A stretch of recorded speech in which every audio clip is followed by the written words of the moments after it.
Hey guys, welcome back to Fast Fix, and for today's video I'm going to show you how to install ChatGPT on Windows. So if you want to add ChatGPT app for Windows, all you need to do is go to your Google Chrome, then go to the main page of ChatGPT and log in your account.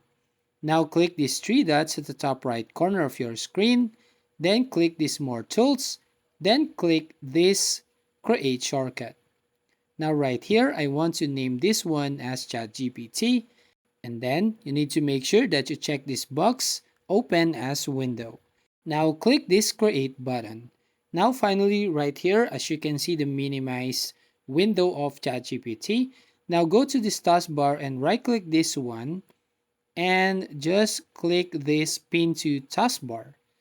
So if you close this ChatGPT and just click this ChatGPT on taskbar, it will automatically open up your homepage on ChatGPT. Then it also create a shortcut right here. So if you double click this one, it will also automatically go to your homepage on ChatGPT. So that's how you basically install ChatGPT on Windows. So if you find this video helpful, please consider to like and subscribe to our channel, and don't forget to ring the bell icon to notify you on the next video.